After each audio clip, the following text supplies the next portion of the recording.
Одоо тэгээд бас эн чин компаниуд дээр компани бодит өсөлтийг бид нар бас ингээд нэм шатлсан одоо татврын хэмжээ тавиад өгөхөр чинь энэ дотор оруулах гад тухайн компани борлуулалтын орлого нэмэгдээд ирэх үедээ ахиад компани 2% л бүртгүүлээ гарчдаг. Одоо ингээд эн чин манай компаниуд яг бодит санхүүгийн үнэлгээгээ тооцоолох гэхээр одоо ийм үнэлгээ сайтай компаниудгүй болох нэг юм бичил жижиг компаниуд олонтой болох ийм хуулийн эрсдлийг бид нар өөрсдөө түлхэж өгөөд нөгөө дараа нь бид нар нөгөө санхүүгийн зах зээлийг хөрөнгийн зах зээлийг дэмжийя гэдэг их гэхээр үнэлгээ сайтай компанигүй болох юм руу энэ бодлого чинь түлхээд байгаа юм шиг надад бол харагдаад байна л та. Тэгэхээр чин яалтчгүй нөгөө бизнес эрхлэгч нар маань бол аль илүү татврын боломж нь арай таатай байна.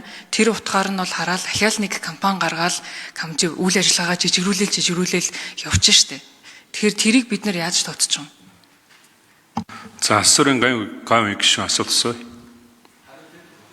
Хариулъя.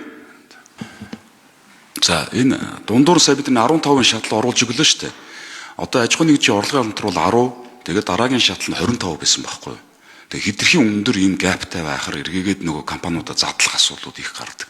За дундуур нь 15% шатлал оруулаад ирэхээр энэ задлах процессыг багаснаа гэж үзэж байгаа. Яагаад гэхээр энэ яг тэр дундаж болон за аж ахуйн нэгжүүдийн ашигын хэмжээ 6 тэрбум давангууд шууд 25% болж ирсэн байхгүй юу?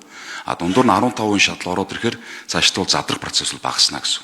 А таны дээр яг нөттэй холбоотой таны санаа зовж байгаа асуудал би бол 100% дэмжиж байгаа. Ерөөсөө л өнөөдрийн асуудал бол энэ нөт бүгдээрээ төлдөг байвал төлөе. А төлөхгүй бол бүгдээр төлөхөө байя л гэдэг зарчим байхгүй юу? Тэгээ тийм учраас нөтийг бол энэ хамрагдалтын бид өнөөдрийн 70% бол одоо хангалттай биш ээ. Энийг бүр 90-95% авчих хэрэгтэй.